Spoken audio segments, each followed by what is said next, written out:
Olá, meus amigos, tudo bem? É um prazer falar com vocês. Eu sou Roberto Madruga, fundador da Conquist e do The Customer Summit e também conselheiro do Camp Mangueira.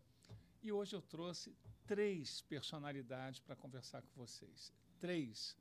José Pinto Monteiro, trouxe o Pablo, gestor de recursos humanos da MAG, e trouxe também a Fernanda, que vai falar pela Energisa. Então, olha quanta conversa a gente vai ter hoje. Tem muita conversa. E o nosso tema qual é? Olha aí, ó. O futuro do trabalho, como é que as pessoas se conectam com isso? Então, conectando gerações diferentes, não é? O que o futuro do trabalho nos ensina, competências técnicas, comportamentais ligadas ao futuro do trabalho e também competências de gestão, não é? Diversidade e inclusão não pode faltar, um tema que tem que estar presente todos os dias na nossa pauta. E o papel de RH na construção desse futuro. Só que é um futuro que não começa daqui a 10 anos. É um futuro que já começou. Né? E é um futuro que todos os dias deixa a gente com um monte de desafios, um monte de dúvidas e também com muita vontade de acertar. Por isso eu trouxe duas feras do RH e trouxe também uma fera de projetos sociais que conhece tudo sobre as gerações no ambiente de trabalho. Muito bem. Por favor, Monteiro, apresente-se. Depois os convidados se apresentam também, que vocês se apresentam melhor do que eu, né? Apresentar vocês. Bom, eu trabalhei ainda na época de trabalho normal, trabalhei 30 anos na Xerox. Foi uma empresa que a minha geração sempre acreditou que a gente ia ficar muito tempo numa empresa, né? Hoje, quando eu vejo meus filhos mudarem de emprego de 3 em 3 anos e vai para um e volta depois para o mesmo, me surpreende um pouco, mas eram os momentos, né? A nossa geração era assim. Mas, felizmente, eu tive a oportunidade de trabalhar numa grande empresa, numa empresa que realmente investia muito na gente. E aí comecei a dar valor à educação, à importância de você estar se preparando, né, que a empresa investia muito nisso, e me identificar um pouco com o RH, embora eu fosse o tempo todo focado em vendas. Eu era da área comercial da empresa, sempre me meti nisso, né? Mas vai chegando uma hora que você vai galgando, né, algumas atividades dentro da organização e o resultado não é só teu. Você faz resultado através de quem? Pessoas, de gente. Então, você desenvolver essa habilidade gerencial, essa habilidade de conseguir transformar um grupo, né? Qualquer tipo de grupo, de onde vem, porque você, quando contrata, sobretudo na área comercial, você vai buscando aquelas pessoas que têm talentos que podem te. Mas na convivência do dia a dia, você tem que aprender a conviver com isso. E foi lá que eu aprendi o seguinte: quem inclui, não exclui. Né? Na medida em que você incluir uma pessoa, você não pode simplesmente descartar. Né? Você tem que. E nós tivemos um chefe lá que era muito rigoroso nisso, né? Quando a gente dizia assim, ó, nós vamos ter que abrir mão de fulano, ele disse, não, calma, respira, você já fez tudo o que tinha que ser feito?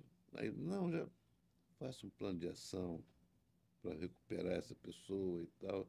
E no final a gente discordava, em princípio, mas acabava entendendo que tinha razão, né? Que a gente não tinha explorado todas as possibilidades, as potencialidades. Isso ensinou muito, né? No meio desse caminho, dessa trajetória, a Xerox foi uma empresa pioneira nessa questão do investimento social privado. A Xerox nunca dependeu de recurso de governo, de incentivo fiscal, era dinheiro de caixa mesmo, pagava. E a gente começou a conviver com instituições e comunidades, né, que precisavam de apoio.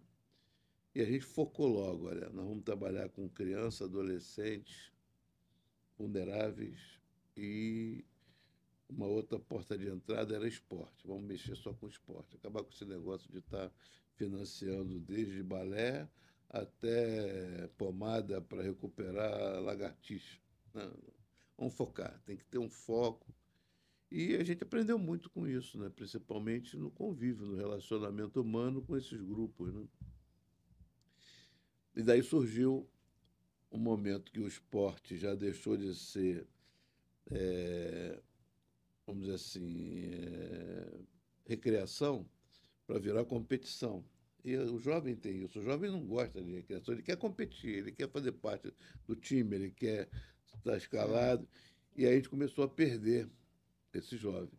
Aí, não, peraí, tem que inventar alguma coisa aqui. Foi que aí criamos o Camp Mangueira e aproveitava todas essas competências que a gente já tinha desenvolvido, de habilidade, de relacionamento, para atrair o jovem. Porque o esporte tem essa característica. O esporte é a maior ferramenta que você pode imaginar para atrair e segurar o jovem, né? Antigamente eu falava reter. E Mas quantos jovens já passaram, Monteiro, pelo programa Campo 21 Mangueira? mil, 21 mil 21 mil jovens já É, passaram é, pelo Campo Mangueira e levaram renda para as suas casas é, e, de alguma maneira, se desenvolveram nas empresas. é, Muito é. bom, Monteiro, muito bom. E isso a gente não fez isso assim para dizer, vamos dar uma desculpa para a consciência, né? De repente você faz alguma coisinha aqui, você garante Não, é uma um programa. Quantos anos já o programa? 36 anos, 36 anos. você garante uma portinha especial lá no céu. Não, a nossa proposta sempre foi o seguinte, olha, nós somos uma ONG metida besta, nós somos folgados, nós não aceitamos doação, brinquedinho, nada disso. Nosso negócio é o seguinte, institucionalidade. Como a gente vinha de uma organização que ensinava isso para a gente, primeiro ensinamento, aqui tudo entra pela porta da frente e sai pela porta da frente. Compliance é uma coisa que hoje a gente fala de 10 anos para cá. Compliance a gente exercia em 1970. E vamos lembrar que a Xerox, que você viveu e construiu, ela equivale hoje a você trabalhar numa Microsoft, numa Amazon, No então, Google, no Google. Então, a Microsoft, a Xerox, era sinônimo de altíssima qualidade em tecnologia, gestão e pioneira no Brasil em projetos sociais, projetos de inclusão né? estruturados. Então, é um prazer enorme, Monteiro, ter você aqui com a gente. A gente vai poder conversar mais. Queria apresentar a Fernanda Vidal. Né? A Fernanda Vidal está representando a empresa Energisa, que faz um excelente trabalho em termos de gestão de pessoas, e a gente sabe o valor de vocês no dia a dia e sabe que não é trivial gerenciar pessoas. Mas, em primeiro lugar, Fernanda, fala um pouco de você, da sua carreira. Para começar a falar de mim, eu acho que preciso primeiro falar da Fernanda, né, pessoal, e para depois falar da Fernanda profissional. Então, eu sou Fernanda, casada com o Hernani, mãe da Lara, que é uma adolescente que tem autismo e tem 15 anos, filha da dona Beth e do seu Luiz, lá de Cataguases, na cidade da Zona Mata Mineira. E falando um pouquinho da minha carreira, de trajetória, eu trabalho no Grupo Energisa há 17 anos. Eu falo, gente, eu sou nova, não tenta fazer essas contas de trás para frente, não vai bater, Não pode vai dar, colar, não vai colar. vai gerar uma dúvida. Mas eu começo na minha carreira na Energisa justamente em um projeto social que não existe mais, chamava Café com Pão, Arte e Confusão, que eu era uma das assistidas do processo, era aluna ali de teatro, e comecei atuando como monitora de um museu, que era um museu ali da Energisa, que esse ano, né, semana que vem, dia 26 de fevereiro, completa 120 anos, aí eu comecei minha carreira ali contando a história da Energisa, ainda como uma jovem aprendiz. Logo depois entrei na faculdade, já cursando a faculdade, consegui a oportunidade como estagiária, e dali para frente começa a carreira, passando por várias áreas. A empresa, né, tem várias empresas do grupo, é um grupo, né, com 11 distribuidoras e as áreas corporativas, então eu tive a oportunidade de passar por algumas empresas. Quantos colaboradores, Fernanda? 17 mil colaboradores. 17 mil, hein? Próprios, né? 17 mil colaboradores próprios. E com parceiros e terceiros, uma legião, né? É, uma legião. E aí uma legião. Eu não vou arriscar nem falar número para não falar números errados. E aí, então, atuei, já morei em alguns lugares, porque a gente está espalhado no Brasil todo, então, já em João Pessoa, e... Sim, Sai, é, já palestrei lá para ti. lá na Energisa Paraíba, e hoje eu estou como consultora BP da Reenergisa, né, que é uma das empresas também ali do grupo Energisa. E qual é o desafio aí do Grupo Energisa com essa mudança no mercado, né? Em que as empresas e também pequenas e médias empresas podem escolher novos fornecedores de energia. O mercado está mudando bastante. Eu acho que isso vai dar bastante trabalho para o time de RH, né? A gente vem nessa transformação de mercado. A Reenergisa, inclusive, o foco na Energisa é realmente energias renováveis. Então, a gente pensa, né? Eu falo, nós somos muito antenados ali no futuro que vem. Então, a gente tem a futuro da distribuidora. Não, eu falo que não é incerto, a gente sempre vai precisar da distribuidora, mas a gente vem se preparando muito para esse mercado e buscando cada vez mais capacitação, as competências que a gente precisa para essa área, mas a gente está ali bem ligadinho nesse futuro, com a Rê principalmente ali, falando das transformações energéticas e energias renováveis. Então, a gente já tem uma empresa que já está pensando, né, a Rê vem com essa... Boa. Então, quem conhece a tua marca já há muitos anos sabe que a Reenergisa é de renovável. De renovável, E será que os recursos humanos também são renováveis? A gente renova nosso conhecimento a cada ciclo? Sempre, né? Então, isso é algo que a gente busca acompanhar essa evolução de mercado, acompanhar a inteligência artificial, como a gente usa isso ao nosso favor, buscar essas competências que o futuro do trabalho exige. Eu acompanhei a transformação de RH como 17 anos do grupo, então eu comecei daquele RH na Energisa. Começou como estagiária lá. Como estagiária e ainda naquele RH que era DP, né? Aquele departamento pessoal, folha de pagamento. Eu atuei nessa área aí, só não fiz folha de pagamento, mas dessa área do RH bem transacional. A gente passa pela essa evolução de transformação de RH, onde a gente já cria um serviço compartilhado. Então, falando um pouquinho da nossa estrutura, então a gente tem ali da parte do RH, onde as atividades transacionais, elas são concentradas no centro de serviço compartilhado, e a gente já tem atuação ali de business partners, né, que são de parceiros de negócio. A gente trabalha a liderança para fazer a gestão de pessoas cada vez mais, para que o RH realmente atue como parceiro do negócio, olhando o que é de mercado, como que a gente pode contribuir enquanto RH para os resultados do nosso negócio. Então, a gente já tem esse modelo bem estruturado. Então, a gente tem ali o trabalho da liderança, da gestão de pessoas e o RH atuando de forma mais estratégica, antenados nesse futuro.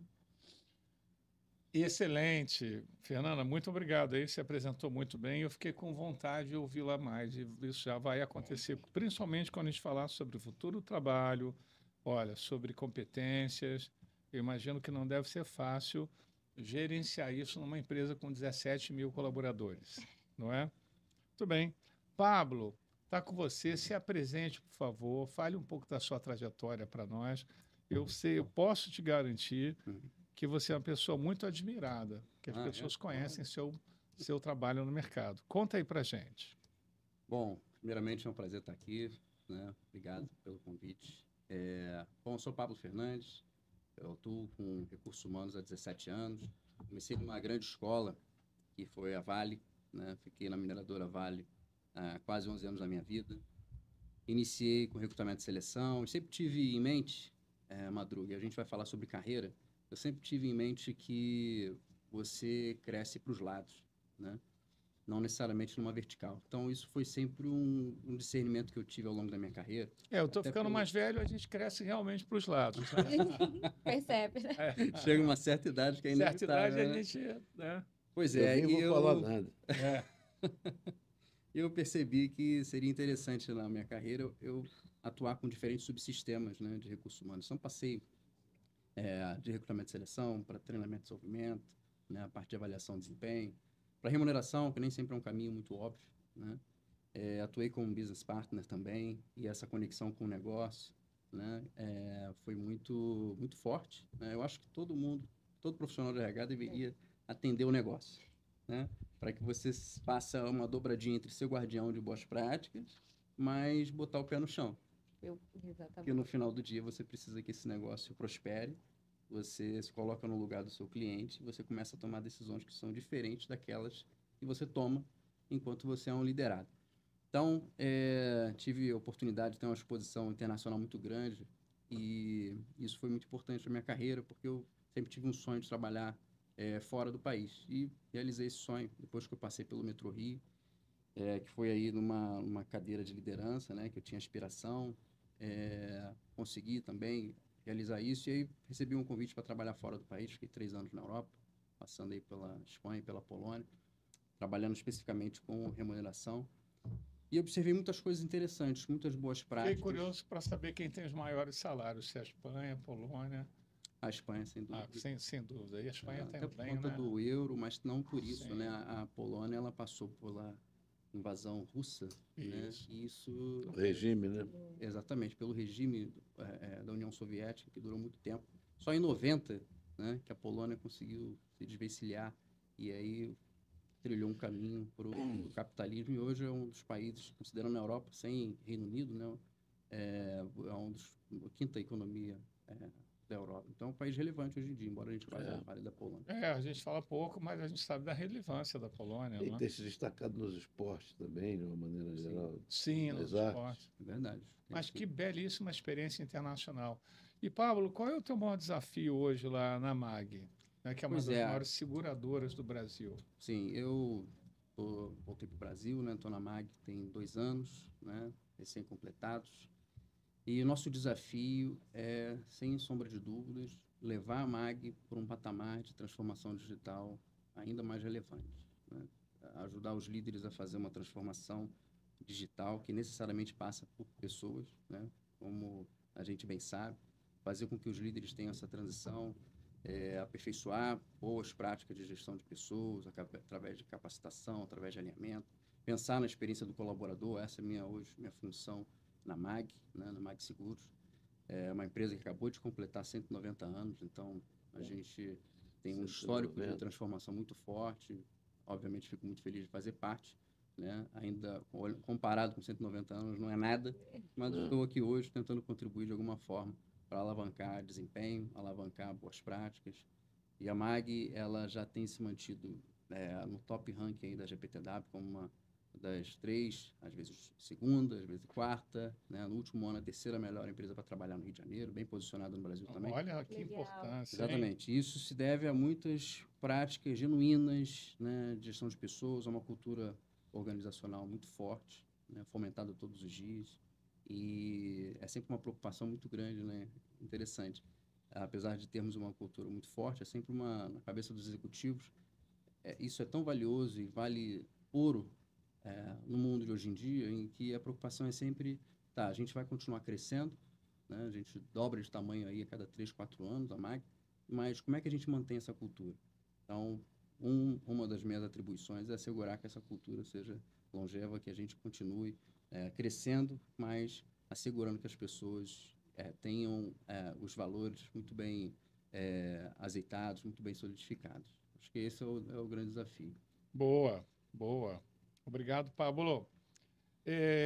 Fernanda, o que o futuro do trabalho nos ensina? O que está nos mostrando atualmente, hein?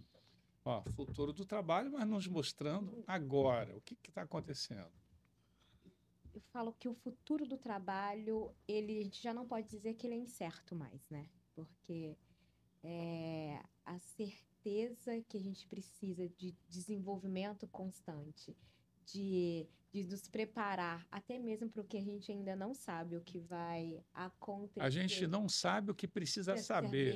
Exatamente. Né? Janela de Johari, né? Isso, então a gente fica lá, é incerto. Não, cara, a gente tem a certeza que a gente precisa se movimentar, que as competências comportamentais, elas são cada vez mais necessárias, né? Então, abrir mindset, buscar realmente a capacitação.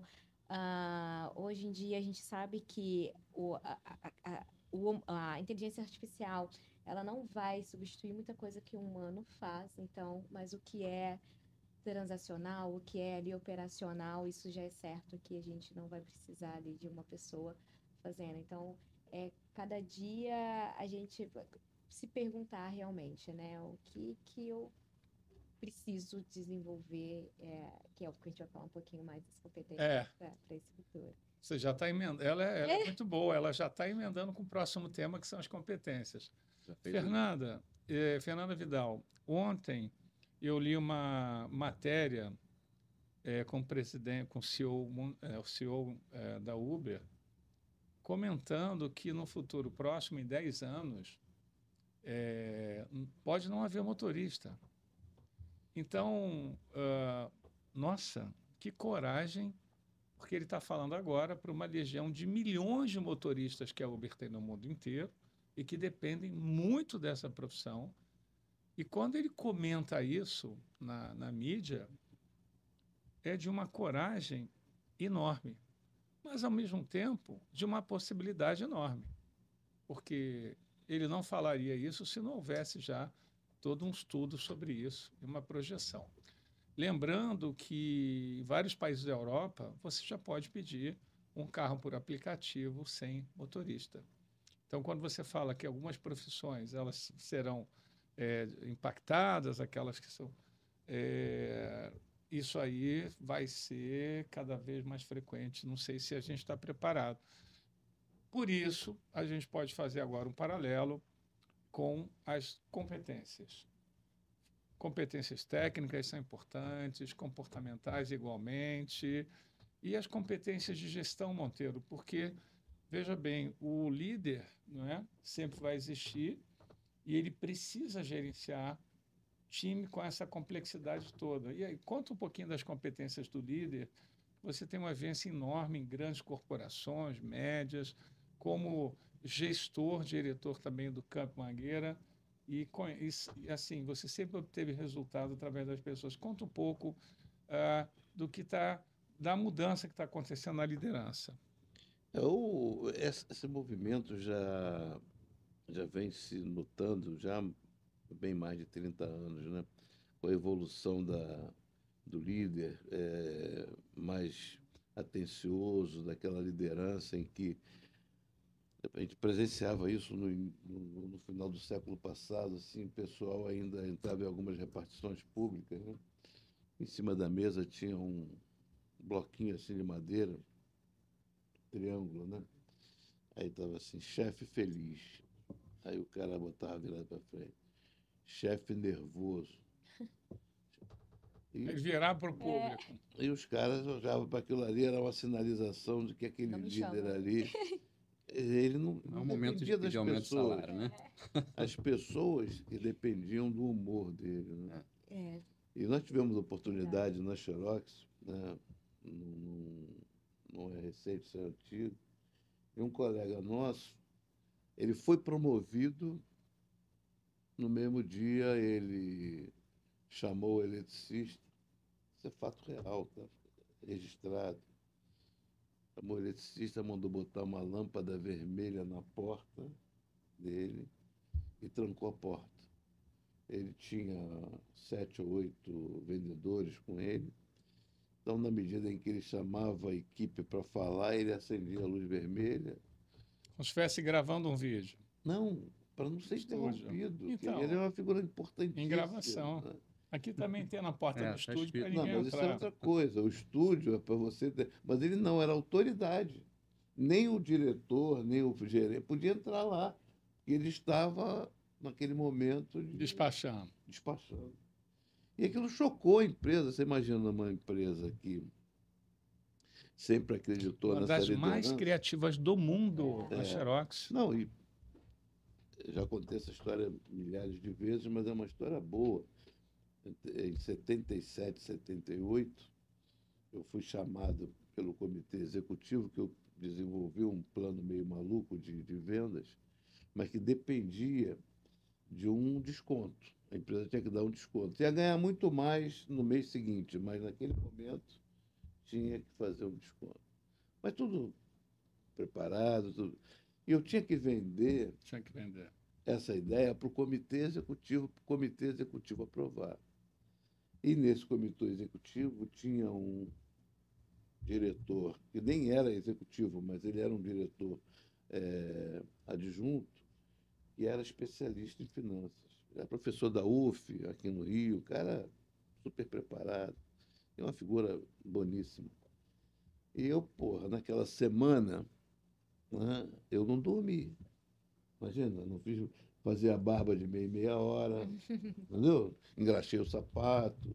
Eu ia lá naquele comitê, para mim era um desafio, o vendedor emergente. E aí, no dia que eu vou fazer a apresentação, o meu foco era esse homem, né? O Ayrton Queiroz. Na hora que eu tinha 10 minutos para vender isso. A gente tinha só 10 minutos. Eu tudo preparado, treinadinho, escovei o dente nesse dia. Eu fiz aquelas coisas todas que você... Um jovem, né? Eu devia ter uns 23 anos, 24 anos. Rapaz, na hora que eu vou entrar na sala, o cara sai da sala. Saiu. E disse assim, porra, você que é o Monteiro, né? Eu falei, sou eu. Porra, eu sinto muito, eu vou ter que sair agora, não vou poder ver a tua apresentação. Mas, de qualquer maneira, você apresenta lá e depois você vem falar comigo e tal. E...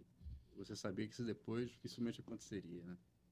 Porra, final da Copa do Mundo, o cara vai me mandar para Amazonas, porra, a Copa do Mundo é na Alemanha. Aí eu falei para ele, não, mas qual é a alternativa? Não, então você volta a semana que vem. Tá bom, eu volto na semana que vem. Mas aquilo me deixou chocado. Sim. Chocado. Aí ele saiu. No que ele saiu, eu entrei na sala e eu comuniquei às pessoas. Ó, eu acabei de falar com aí. Não, tudo bem, até semana que vem e tal. Já descartaram. Saí eu meio quebrado, né? Aí estava a secretária do presidente da empresa, que eu não conhecia, mas me encorajei e falei assim, por favor, essa reunião está marcada há mais de um mês, né? Ayrton tinha, não sei por que me deu esse... Ela falou, não, isso é porque ele faz parte do Partido Comunista Brasileiro e está tendo uma passeata lá na Avenida Rio Branco. Ele, como líder do Partido Comunista, ele precisa estar lá. Bom, está entendido. E aí caiu a ficha. Nós estamos falando de 1979. A Xerox tinha um dos maiores expoentes da área financeira, um comunista dentro de uma multinacional americana capitalista. O diretor de tecnologia, na época, que era uma tecnologia ainda rudimentar, era um negro. O diretor de operações era um homossexual e a diretora de RH era uma mulher. Então você tinha, numa linha de decisão, a diversidade que o pessoal começou a falar em 2010, 2011. Sim, só em 2000. Aí eu falei assim, nessa empresa. Esse era um valor já. Era um valor. Esse era um valor já era um valor importante para algumas empresas. E isso formou essa parte de entender que a liderança situacional. Você não tem uma fórmula para liderar, né? Você tem que usar determinado momento de alguma rigidez, né? Algum balanço de consequências, né? Porque você não pode deixar as coisas. Mas a maior parte do tempo é isso, aquela liderança onde você vai ser muito mais apoiador, né? Daquele grupo ali do que simplesmente um chefe que vai acender uma luz vermelha na hora que tem que... E as avaliações, a gente aprendeu também isso, as avaliações têm que ser permanentes, né? Você tem que avaliar as pessoas e ajudar aquela pessoa a construir, né, a sua solução, né? Então, a gente procura fazer isso lá no Campo Mangueira, né? A gente trabalha com jovens, né, que vêm de comunidades, de ambientes, onde a maioria ou tem mãe e vó, ou tem pai e vó. Não, aquela família tradicional que a gente desenha na escola, né? Os nossos filhos desenham lá papai, mamãe, de mãozinha dada, e raramente você encontra isso nesses ambientes. Então, aí ressalta muito mais a importância de você entender dessa integração, dessa situação do jovem para você exercer uma liderança mais efetiva. Só mais um minuto para contar um detalhe, né? Esse jovem vem muitas vezes sem uma formação ética, sem uma padronizada. E, e às vezes a tentação é mais forte. Então, esse jovem vai lá e subtrai um vale-refeição numa gaveta que está aberta, tira alguma coisa. E no início, as primeiras coisas que aconteciam era o seguinte: pô, fazer um boletim de ocorrência aqui, chamar, peraí, pô, não, não, nada disso. Pô, Monteiro é parcimonioso, não, nada disso. É um outro julgamento, é uma outra atividade. Você tem que usar a tua capacidade, o teu conhecimento, porque ele não precisa ser muito técnico, desde que ele seja comportamental, onde você consiga entender o ser humano e investir nisso aí, né? E o que a gente fazia? Pegava o menino ou a menina, né? Levava de volta para o campeonato, não precisava comunicar nada a ninguém, não precisava. Lógico que a pessoa que está preparada para aquela atividade ali, que tem o conhecimento técnico de como abordar, vai fazer o seu papel. Agora, o nosso papel de gestor, de gerente, é tratar aquilo ali com o maior respeito possível e tratar aquela pessoa como igual, né? Isso foi bom para a gente aprendeu muito com isso, desenvolveu. E eu continuo acreditando nisso, que liderar não é gritar, liderar não é cobrar, liderar é influenciar. Por que você não desce ali, tem um poste parado, você entra no poste e vai embora? Tem ninguém te olhando. De repente você pode passar na rua e encontrar alguma coisa, por que você não pega e leva? Porque você recebeu uma influência forte de pai, de família, Não, isso não está certo.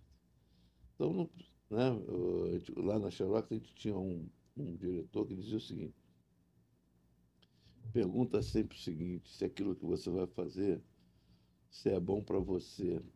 Se for bom para você, você faz. Se não for bom, não faz. Quer dizer, é o poder da influência, né?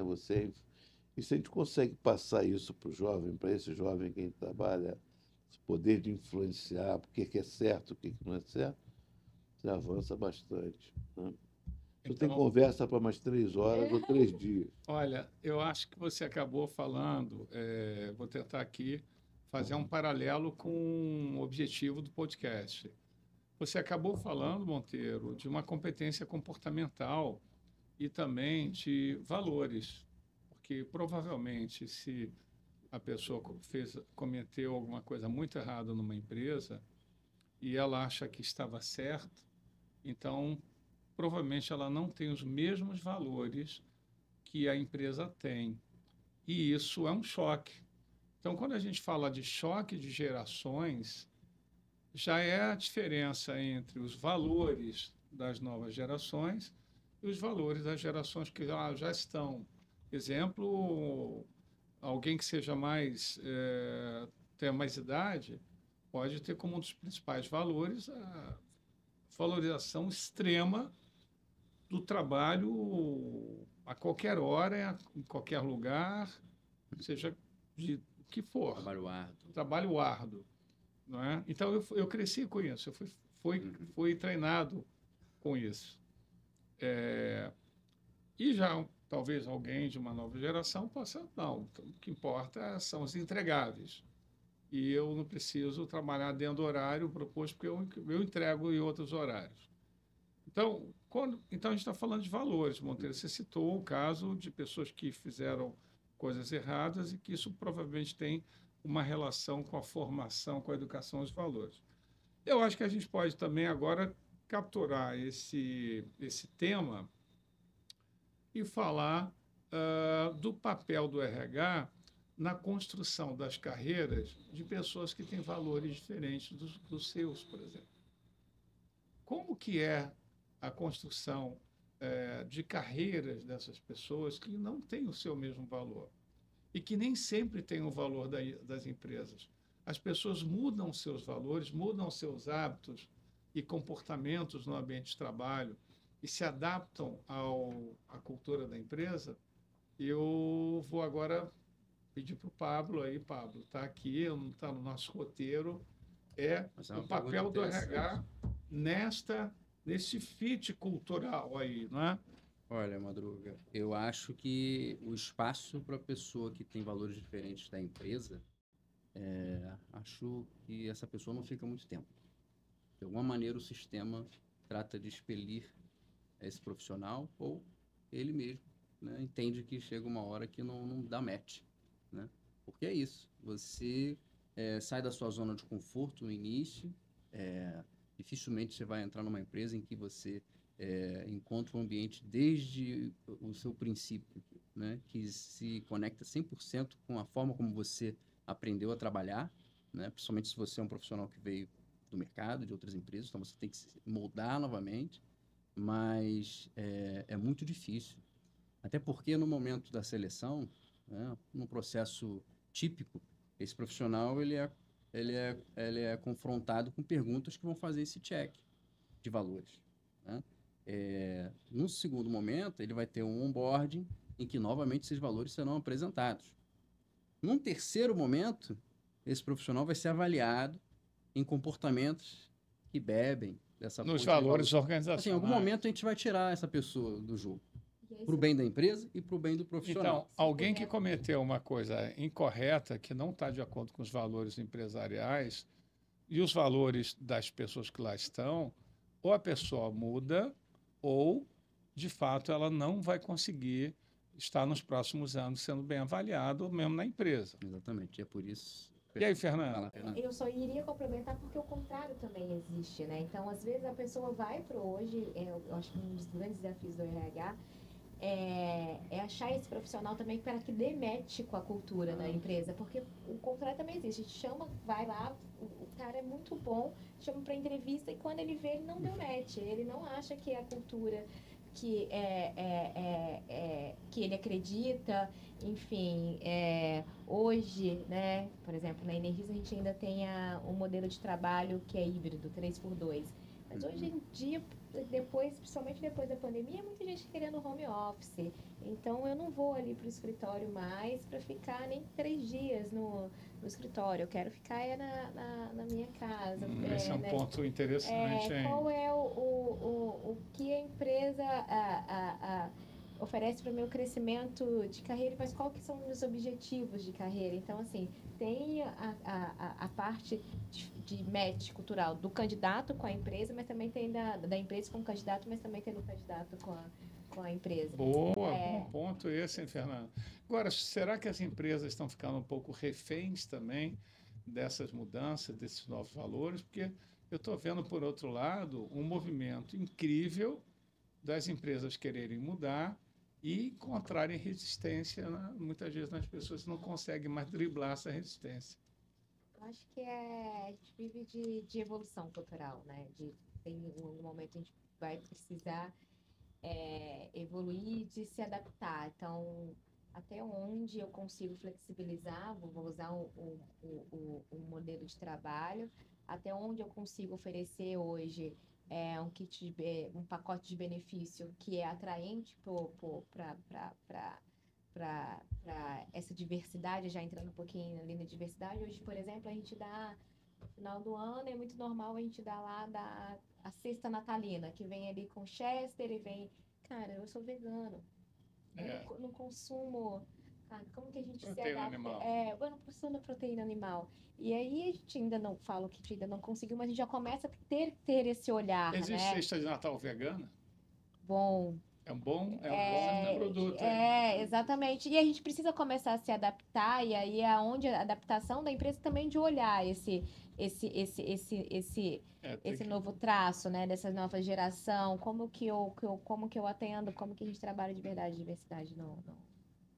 Porque a diversidade significa você não só atender a grupos, né, como você atender individualmente as diferenças individuais. E, sinceramente, as empresas não estão preparadas para atender as diferenças individuais. assim como elas não estão preparadas para atender as preferências individuais dos clientes. Porque o cliente, cada cliente se comporta de uma maneira, tem uma exigência, tem um horário, tem uma forma, tem... Uma questão de balanço, né? Porque tem custo envolvido. E tem custo. Para fazer one-to-one, você tem muito custo para fazer, né? Por isso tem que ouvir as pessoas, né? Ouvir o que é realmente relevante, o que é necessário e o que é um desejo. Essa diferença é importante. Porque desejo todos nós temos vários. Inúmeros, né? Mas você tem que ser um pouco mais preciso. A gente vive numa era de excessos. Né? A gente se confunde muito com tanta informação que está disponível, como se a gente, por ter possibilidade de acessá-la, significa que você detém aquele conhecimento, que é uma grande mentira. A questão e a aplicabilidade disso tudo? Não adianta ter conhecimento, não é? E fazer no dia seguinte. É um pouco do trabalho que a gente vem fazendo juntos, inclusive, né? De pensar no dia seguinte, na aplicabilidade. Então, tomar decisões com base em dados, né? É cada vez mais relevante. Não é só porque é bonito de falar, mas é porque isso é negócio. No final do dia, isso impacta em decisões. Então, a gente tem que saber ser mais preciso, caminhar por um movimento da gente fazer perguntas certas também. E isso eu acho que é uma das aprendizagens assim, que o futuro do trabalho vai nos trazer. A gente calibra através de um prompt, o ChatGPT, né, o DeepSeek. A gente tem que saber perguntar, fazer a pergunta certa para obter o melhor melhor resposta. E eu acho que a gente tem que praticar isso também no dia a dia. Né? O que exatamente de tudo aquilo que o colaborador deseja, que é a necessidade? O que faz a maior diferença para a maior parte? O que pode ser calibrado em termos de impacto, mas também em termos de custo, porque no final do dia a gente precisa continuar a ser um negócio rentável. Então, eu acho que a gente tem que mimetizar um pouco a inteligência artificial. Lógico, a gente sabe do papel humano que a gente vai ter cada vez maior, né? Antigamente não se falava em líder humano. Antigamente, que eu falo no meu início de carreira, estou 17 anos, eu acho que eu comecei a escutar isso há 5 anos atrás, porque era sinal de fraqueza. Certo? Então, a gente está caminhando para esse cenário de ser cada vez mais humano. Fazer um recorte pessoal de um funcionário, não pode, cara, era o Joe, desculpa, há 20 anos atrás, ou mais, quando eu falei que fazia terapia, era quase que falar uma coisa escondida, que era uma fraqueza, né? Ir ao médico era fraqueza. Ir ao médico era uma... Eu contei aqui há pouco para uma amiga nossa, foi ministra 2 vezes aqui, que eu tive câncer em 91 e eu não contei nem para minha mãe. Contei para minha mulher, o presidente da empresa que autorizou o pagamento, que era uma cirurgia fora do padrão do plano, né? Falei para o Salles, para minha mulher e para o médico. Olha. Meu medo de ver a minha carreira que estava crescendo ser interrompida. Olha, a gente não mostrava vulnerabilidade, né? Então a gente se mostrar vulnerável. Mas sabe o que acontece? Quando um mostra, mas quando um mostra e o outro também, e aí você começa a pensar assim, as pessoas são vulneráveis. Se eu tenho todo mundo tem seu ponto fraco, todo mundo tem sua vulnerabilidade. Vamos imaginar que o ser humano é um dos únicos animais na natureza em que a prole, o filho, demora para sair de perto dos pais, da mãe, 10 anos, 15, 20, 30, 40. Tem gente com 40 anos, 50 anos morando com os pais. Isso não existe na natureza, não é? O ser humano nasce sem pelo, praticamente, sem nenhuma proteção. Ele, para andar, são 2, 3 anos. Agora, olha o nascimento de qualquer bichinho na natureza, de um gato, de um gafanhoto, de uma abelha, cara. A abelha já voa no mesmo dia. É dela que não sabe. E se não voar, fica para trás. O elefante. A girafa já cai de uma queda absurda, né? O elefantinho, se o elefantinho seguir a manada, vai ficar para trás, malandro. Então, assim, eu acho que o ambiente que a gente está inserido, ele é muito consequência do crescimento dessa nossa região cerebral, né, do neocórtex, em que a gente, a partir do momento que o ser humano começou a cozinhar alimentos, melhorar a alimentação, ingerir mais proteínas, não é? E a partir do cozimento dos alimentos, a plantar, a criar, tudo isso levou a uma mudança fisiológica, anatômica das pessoas. Isso causou uma revolução de você ter agora uma possibilidade gigante de pessoas diferentes entre si, com experiências diferentes, com capacidades diferentes, com experiências. Olha, só para a gente ter uma ideia aqui, diz um bichinho na natureza que é bem organizado, assim, que você acha que é bem organizado. Abelhas. Hã? As abelhas. Abelha. Você, Eu também acho. formiga também. Abelha e formiga, para mim, são best-sellers. Você sabe quantos cargos tem o formigueiro? 5 cargos. Abelha, 4. 4 funções só, tá? Lá a folha de pagamento é fácil. Tem 4 cargos, tá? Muito bem. Mas não tem a gratificação. Não tem muito. Não. Não tem muita diferenciação de função. Agora, e o ser humano? Quantas funções existem profissionais? Mais de 200 mil no mundo. E uma Então, função também não diz muita coisa. Você pode estar fazendo uma coisa hoje, amanhã... E amanhã já não está valendo. Viu, e você vai ter que usar a Pablo, sua expertise de outras pessoas. Então, do olha, time o animal mais organizado que a gente conhece, as abelhinhas, são 4 ou 5 funções. Aí dali pula logo para o ser humano, 200 mil. Então, por um lado, a nossa inteligência, o nosso desenvolvimento, toda a trajetória do Homo sapiens, para a gente estar aqui hoje, tudo isso do homem moderno, causou um problema. As pessoas são muito exigentes, as pessoas são muito diferentes, querem, ao mesmo tempo, tudo, vem a ansiedade, vem aí a luta pelo poder. Como lidar com as diferentes gerações nas empresas? Como lidar com as diferenças tão grandes entre as pessoas? Será que vocês podem me responder isso? Eu vou ficar muito feliz se vocês me ensinarem isso.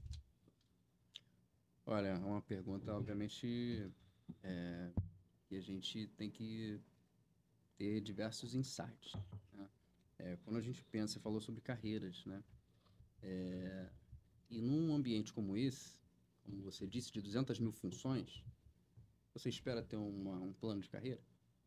Você espera entrar numa empresa e ter um caminho certo para você seguir? Eu acho que a gente continua usando esse termo, e ele já acabou, mas já faz muito tempo. Nunca existiu. Não, e a gente tem que reconhecer se provavelmente existiu instituições públicas, né? Públicas. Não as privadas, né? E a gente, enquanto RH, não assumiu em algum momento. E olha, a gente não vai dar conta disso. Não é para aí que estamos caminhando.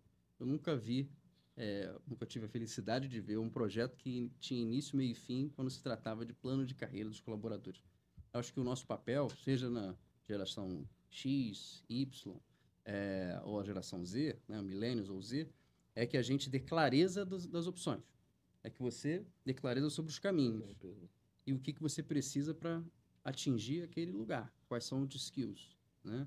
Qual é o conhecimento que você precisa atingir para aquela posição. Você está na posição... É mais no curto e médio prazo do que no longo. Exatamente. Né? A verdade é essa, né? E eu acho que colocar a pessoa como protagonista, né? Ela é o centro. Exatamente. Em uma última conversa... Como protagonista e como também responsável. Porque a cultura, muitas vezes, do brasileiro... Gente, não vamos generalizar, porque brasileiro dá a impressão que é todo mundo igual. Não é. Mas eu diria que uma parte expressiva da população tem fé de que a empresa vai resolver as coisas por ele, Exatamente. o patrão, ou mesmo, sei lá, o poder público, a igreja, etc. e tal.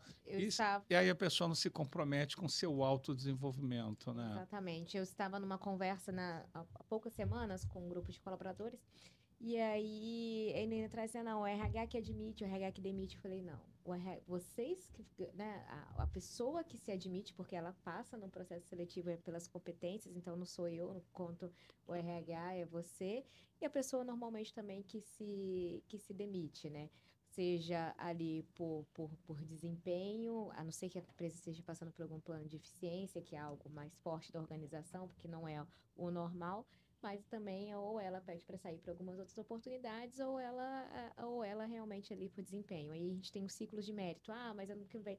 O mérito também é da pessoa. Você conquista o seu mérito. A gente faz a ferramenta e aí é colocar a pessoa no centro. Olha o quanto você é a protagonista do seu programa de desenvolvimento. Então, primeira coisa é você saber onde você quer chegar, entender aonde que a organização consegue te ajudar, porque é seu, né? Então, não adianta Delegar, né? delegar o que é a carreira que é sua, a jornada que é sua. A gente vai junto É uma nessa jornada própria. mas a jornada é própria, a jornada é individual. E eu acho que essa luta que a gente tem que travar é de dar clareza.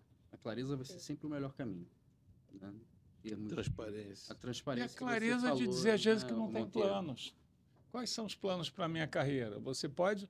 Será que você é RH corajoso o suficiente para dizer, não sei? Eu te volto. Qual é o seu plano? Qual é o seu plano? Quais são as Eu suas não sei, você quer me contar? Quais são suas expectativas? Para ver o quanto que a gente consegue, que aí entra a clareza que o Paulo falou. Tem um E é ponto ótimo importante. isso, adorei isso, Fernanda, adorei. Vou te chamar para dar uma palestra no nosso MBA, viu? Sobre isso. Vai ser muito bem representado, tenho certeza. Tem uma ação que a gente tomou esse ano, que foi de dar clareza sobre o que está dando certo nas pessoas que se destacaram no ciclo de avaliação de desempenho. Excelente. Nem sempre a gente pode, junto com o gestor, chegar no nível de detalhe do que o assistente 1, o assistente 2, o analista júnior, pleno, faz, né? Até porque essas coisas mudam assim. No entanto, a gente sabe exatamente, e aí utilizando a inteligência artificial a nosso favor, quais foram dos comentários gerados, né, em comitês, né, dos talentos, né, ou das pessoas que se destacaram, aquilo que melhor refletiu o ano, né? Ou seja, a gente tem nossas competências organizacionais, mas se você quer ser protagonista e responsável, eu estou dando aqui o que deu certo. Essas pessoas se destacaram porque, principalmente, elas fizeram isso Boa. aqui. Isso aí é um bom... E olha que bacana essa troca, hein? Já vou dar... o Monteiro já tem uma pergunta ali, eu tenho que dar para ele rápida essa oportunidade aí, mas só vou fazer uma intervenção aqui. O que você falou, olha, a gente está trocando, está aprendendo muito hoje. Espero que você que esteja assistindo esteja aprendendo com grandes nomes da área de gestão de pessoas e também com a área de gestão de projetos sociais de impacto. Quando você fala que não tem um caminho certo para dar e você não tem um gabarito da prova para dar, porque a carreira não é uma prova, não é uma prova de múltipla escolha, mas quando você usa a IA para falar, olha, a gente estudou os maiores talentos, as pessoas que foram mais bem-sucedidas na empresa, os valores que elas têm, como elas desempenharam, foram treinadas lá pelo Roberto Madruga, o resultado...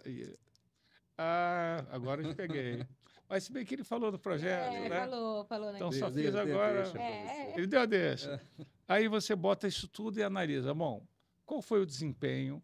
O que essa pessoa mudou? Qual a competência que ela galgou? E o que ela implantou na prática e não apenas no discurso? Você fala, e ela foi bem-sucedida, você pode calcular isso, você pode identificar isso e contar para o colaborador. Olha, eu não posso dizer como chegar lá. Você quer ser gerente, você quer ser diretor. Tudo bem. Eu posso te contar qual é o caminho que o Monteiro utilizou. Muito bom, isso mesmo. E esse caminho, eu usei essa ferramenta, eu usei esse treinamento, eu usei essa avaliação. A pessoa se autoinstruiu também investindo no futuro dela. Eu ajudei colaborando com essa formação aqui e ela chegou aqui. Então, eu acho que é melhor, na minha opinião, aí o Madruga falando, com tantos anos de também transformar a cultura das empresas, é você não dar o gabarito, nem aumentar a expectativa, né? Não vender demais. Acho que é um dos problemas que se vende demais. Você vai chegar lá, não sei o quê. Você tem muita falsa venda por aí de carreira. Mas falar, você não dá o gabarito, mas você dá referências de como é que as pessoas, os colegas dessas pessoas, chegaram lá. Uhum. E fica mais tangível a pessoa de vir e falar: eu me identifico com aquele cara ali. Eu quero fazer o que ele está fazendo. Porque às vezes as pessoas não conhecem. Elas querem ser gerente, mas por que quer ser gerente? Eu quero ser gerente. Uhum. Mas por quê? Acho bonito carregar o crachá. Porque, sei lá, eu acho que em casa minha mãe vai gostar, minha namorada. Então, seja, eu me lembro quando eu era assistente. Não, queria ser analista. Aí eu virei analista. Eu queria ser supervisor. Supervisor. Aí onde não, quero ser gerente. Aí o gerente falou: o que eu quero? Quero ser diretor. Fui diretor. Um belo dia falou: o que eu quero ser? Cara, não é cargo que eu quero. Não, você precisou chegar no cargo de diretor. Exatamente. Eu cheguei no cargo, no topo, para falar assim: eu quero continuar transformando as empresas e as pessoas, só que eu não quero atuar num único segmento. Eu quero trabalhar em N segmentos. Agronegócio, varejo, indústria, health, né? Life science. Eu falei: eu quero trabalhar em vários setores, que eu gosto de ter experiência. Banco, seguradora. Onde é que eu vou conseguir isso? Aí eu cheguei à conclusão que ia conseguir construindo uma empresa, né? Uma empresa de consulting. E isso me move, sabe? De vez em quando entra um projeto numa empresa que eu não tinha uma mínima ideia, uma startup que a gente nem conhecia, e tem que dar resultado. Então, acho que isso... Agora, encontrar o que move também cada um é um desafio, né? Sim. Porque eu acho que o RH tem uma contribuição de o que move essa pessoa também encontrar.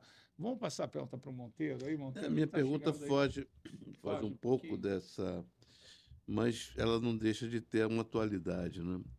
A gente avançou muito nos últimos anos com essas leis todas que entraram, né, do portador de deficiência, o jovem aprendiz, e outras leis que a gente vem desenvolvendo nessa gestão mais humanizada desse processo todo. E, lógico, minha pergunta, minha curiosidade, ela não está focada nem na Energisa, nem na MAG, tá? Na opinião de vocês.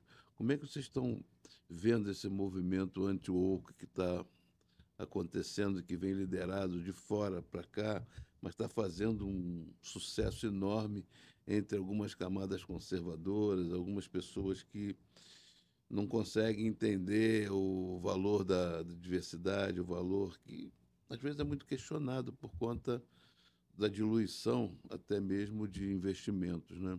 Então, é uma pergunta que eu não gostaria nem de comprometer a resposta de vocês com o negócio de vocês, mas de saber como é que essa juventude que está representando recursos humanos hoje, como é que consegue ver isso aí? Quer dizer, alguma coisa que você leva anos, né, para chamar a atenção da importância e, de repente, há um movimento contrário, né? Aquele negócio as vidas negras importam e é um movimento que cresce, né? Vem crescendo assustadoramente. Como é que vocês estão vendo isso?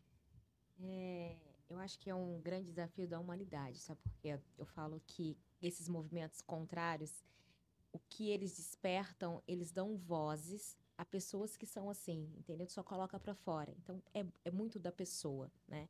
Então, para a gente mudar esse cenário e ir além da cota, a gente precisa mexer em consciência. Então, consciência racial, consciência social é algo que a gente ainda está distante de construir, de conseguir que as pessoas tenham, né? Que elas consigam olhar para além disso. Quando a gente faz um recorte de pessoas pretas, as posições que as pessoas pretas ocupam, a gente vai sempre... Eu falo, pessoa preta, ela está na organização. Normalmente, quando você entra, você já vê a pessoa preta no balcão. Você só não vê ela numa mesa com executivos, mas elas estão ali, né? E aí, poucas pessoas de verdade se incomodam de forma genuína com aquilo. E para ir além do que é mimimi, além do que é entender que existe toda realmente uma estrutura que não é caráter, que não é uma questão estrutural, é uma questão que nasceu de forma estruturante, é uma questão que realmente as pessoas precisam ter a oportunidade. E aí, pegando no exemplo que você deu da pessoa, talvez tenha ali a oportunidade e vai cometer um delito, enfim, lógico, ela não precisa, talvez ela não consiga se manter na organização, mas não marginalizar, entender que talvez foi aquela primeira oportunidade que a pessoa teve de estar naquele ambiente e tudo que vem por trás. Então, é muito do ser humano. Por isso que eu acho que esse é o grande desafio, porque a gente mexe na consciência da pessoa. Se a gente tivesse, quem tem isso enraizado, vou dar um exemplo, nada vai fazer mudar a sua opinião e acreditar no seu projeto social. Nada que aconteça lá fora, ou que alguém fala, vou acabar com a lei da cota de aprendiz, vou acabar com a lei da cota. Você vai continuar fazendo o seu trabalho, porque você acredita que aquele trabalho é importante.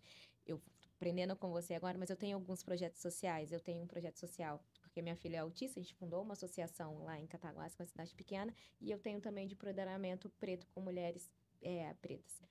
Lá também? Lá em Cataguases também. E a gente também trabalha com um projeto com crianças até 6 anos, que a gente conta a história realmente africana para que essas pessoas entendam, para essas crianças que elas entendam de onde elas vieram e porque a força que elas devem ter.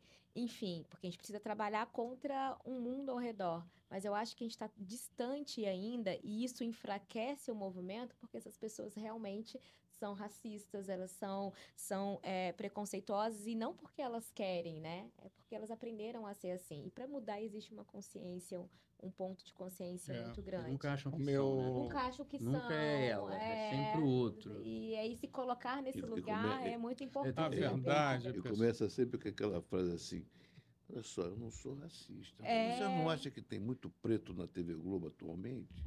Nas novelas? O que Olha, você está falando, cara? Um exemplo Uma- interessante que a gente fez recentemente, inclusive, na Mag Seguros, em um workshop que falava de diversidade e inclusão, a gente teve a oportunidade de levar frases reais que foram ouvidas por pessoas que não se sentiram confortáveis, né? Seja por conta de uma discriminação de raça, seja por conta de uma discriminação em relação a gênero, né? A gente deu um contexto no momento da capacitação e mostrava, né, na apresentação, olha, o que vocês acham dessa frase aqui? Né? E olha essa daqui. E, normalmente, qual é a reação? Nossa, que absurdo. Não, que isso, olha só. Pois é. Elas foram faladas aqui dentro da MAG, Bacana. né? Em situações de reunião. Olha aí, Que ó. rapidamente você capta, talvez para um olhar menos atento passa batido, mas para quem se sentiu ofendido não passa batido, e a gente mostrou e as pessoas se surpreenderam, falaram, caramba. Então, assim, não é ali, não é com outro, Agora- não é em outra empresa, só acontece aqui e acontece E a em todo importância- lugar. O nosso trabalho é ir mitigando. Agora, e a importância de você falar isso, né? Ter coragem de falar isso e também de usar a ciência a seu favor, para que você consiga detectar isso e começar a modificar padrão. Porque, às vezes, os sinais, eles vêm de maneira muito discreta Sim. e a gente tem que identificar. Eu fiz agora, há uma semana no LinkedIn uma experiência bem simples, bem fácil. Saiu uma reportagem de um cliente que bateu no atendente de uma companhia aérea. Simplesmente bateu, ficou muito irritado com os problemas do Bateu voo. agressão. Meteu a mão no atendente, né? Uma coisa que é um crime, né? Claro. Sim. Cometeu um crime. E aí eu fiz uma postagem no LinkedIn e falei assim, eu não vou me manifestar, só vou perguntar o que você acha. O que você acha?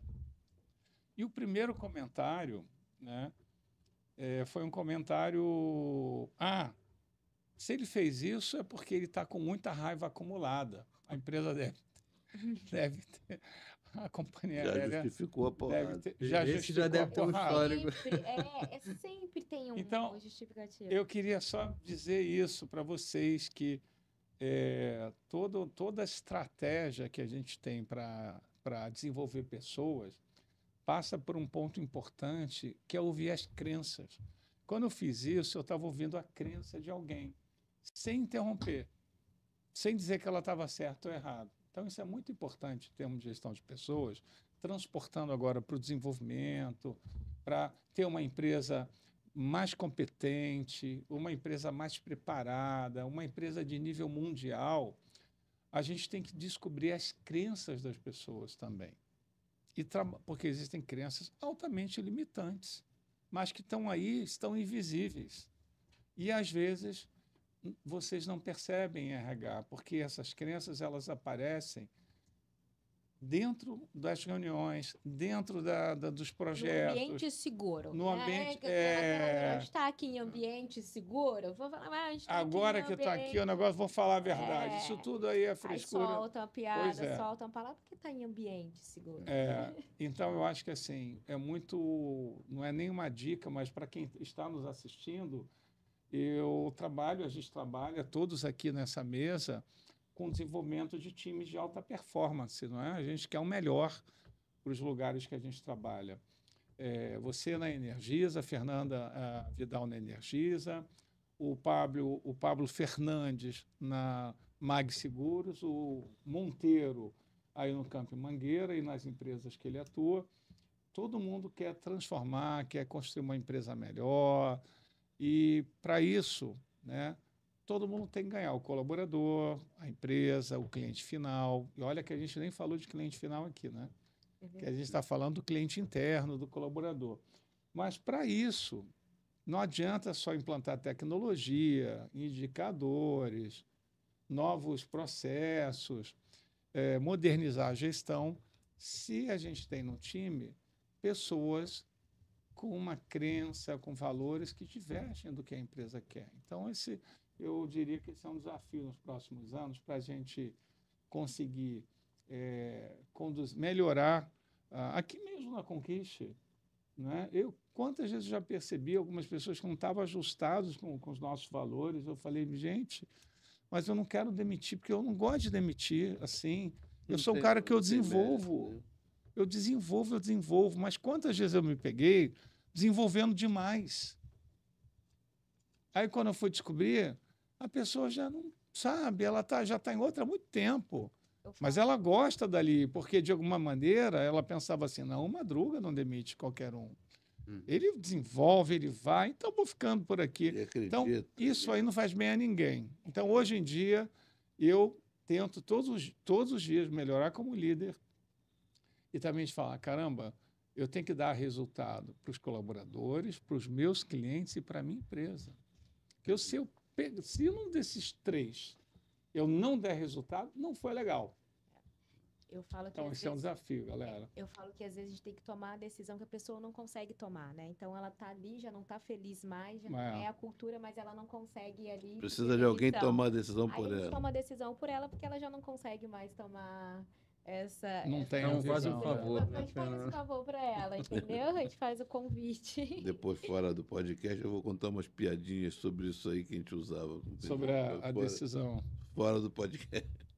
Olha, chegamos ao final aqui, na verdade, passamos até um pouquinho do tempo, porque a conversa está muito boa. Eu estou aqui no podcast aqui com os maiores feras da área de gestão de pessoas, de projetos sociais, e agora eu quero me despedir de vocês. Então, você que está assistindo aí o podcast, está assistindo um fragmento aí do programa como um todo, dá um like, compartilha, chama seus amigos, divulga, vai lá no LinkedIn, faz uma homenagem aqui ao Pablo, né? Pablo Fernandes, faz uma homenagem aqui à Fernanda Vidal, da Energisa, ao Zé Pinto Monteiro, do Campo Mangueira, a Conquiste, que produziu, ao Campo Mangueira, que está produzindo esse episódio, para que a gente valorize a informação profissional. E, olha, pessoal, a minha plataforma de vida e profissional é sempre ter a régua um pouquinho mais alta, né? Então, vamos valorizar a régua mais alta, porque tem espaço para isso. As nossas equipes conseguem e o mercado brasileiro merece. Muito obrigado. Então, vamos dar um tchau aí para o pessoal. Tchau, pessoal. Essa aqui, ó. Tchau, pessoal. Tchau, pessoal. Muito obrigado. Um abraço.